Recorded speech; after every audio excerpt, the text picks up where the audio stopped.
সব বাচ্চাদের কাছে আমি রিকোয়েস্ট করব যে সবার এটা একটা লার্নিং যে পরীক্ষার প্রিপারেশন কিন্তু A to Z সেভাবেই ভালোভাবে নিতে হবে এবং হলো এই যে 2025 সাল থেকে স্টার্টিং হলো এই ধারাবাহিকতাটাই এখন বজায় থাকবে এবং সেভাবেই যেন বাচ্চারা সিরিয়াসলি পড়াশোনা করে আর কি। প্রতিষ্ঠানও ঠিকমতো গাইড করেছে, মেয়েও অনেক পরিশ্রম করেছে, সুতরাং দুজনেরই হলো এখানে অবদান রয়েছে।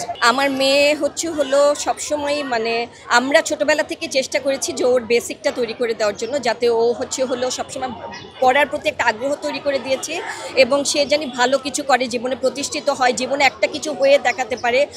কারণ আমার ছেলে নাই, আমার 2 মেয়ে। আমি সবসময় চেয়েছি যে আমার 2 মেয়ে যাতে ভালো ভালো জায়গায় যেতে পারে। তো সেদিক থেকে হলো সে খুব ভালো রেজাল্ট করেছে এবং ভালো, তার সবসময় ইচ্ছা ছিল যে সে ভালো কোনো জায়গায় যাবে। তো সে অলওয়েজ মানে সে এরকম যে সে বাথরুমে যাচ্ছে বই নিয়ে যাচ্ছে, ডাক্তারের কাছে যাচ্ছে বই নিয়ে যাচ্ছে, ডাক্তার বলছে যে তুমি চোখের ডাক্তারের কাছে যে বই নিয়ে আসছো কেন, বলে আমার পরীক্ষা আমি বই নিয়ে আসছি। রিক্সা যখন আসতেছে পড়তেছে। তো ওর আসলে অলওয়েজ পড়ার অভ্যাস ছিল না। আসলে তো এইবারকার পরীক্ষাটা একেবারে একটু ডিফারেন্ট ছিল, মানে একটা জাস্ট কি বলবো চ্যালেঞ্জের মধ্যে দিয়ে পরীক্ষার্থীরা গেছে। এর আগে তো ধরেন অনেক গ্রেস মার্ক দিয়েছে, অনেকে অনেক ভালো রেজাল্ট করেছে, কিন্তু অনেক ভালো রেজাল্ট করেও দেখা গেছে যখন ইউনিভার্সিটি ভর্তি পরীক্ষা হয়েছে কেউই চান্স পায় নাই। তার মানে কি আসলে এই GPA 5টা কিন্তু আসলে সেরকমভাবে কোনো কাজেই লাগে নাই।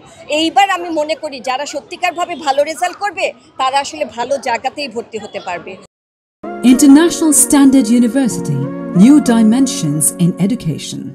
বাচ্চারা যেভাবে কোচিং করে আসছে, যেভাবে আগের পড়াগুলো অনুসারে মানে আগের কোর্সগুলো বা আগের যে পরীক্ষাগুলো হয়েছিল সেই প্রশ্নপত্র অনুযায়ী বাচ্চারা কিন্তু সবসময় প্রিপারেশন নেয় না। লাস্ট 5 ইয়ার্সের অনুযায়ী প্রিপারেশন নিয়েছে, কোচিংয়েও সেভাবে পড়িয়েছে।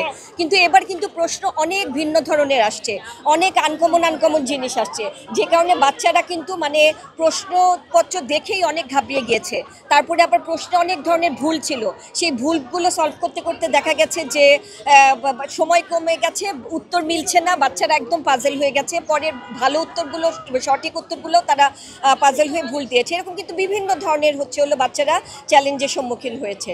এবার কোয়েশ্চেন পেপারটা অনেক চেঞ্জ হয়েছে, একটু কঠিন কোয়েশ্চেন করেছে অ্যান্ড গার্ডগুলো গত বছরের তুলনায় অনেক ভালোভাবে গার্ড দিয়েছে, যার কারণে আশপাশ থেকে খুব একটা হেল্প নেওয়া যায়নি। তো নিজের যোগ্যতায় আলহামদুলিল্লাহ সবাই পরীক্ষা দিয়ে যথাযথ ফলাফল পেয়েছে।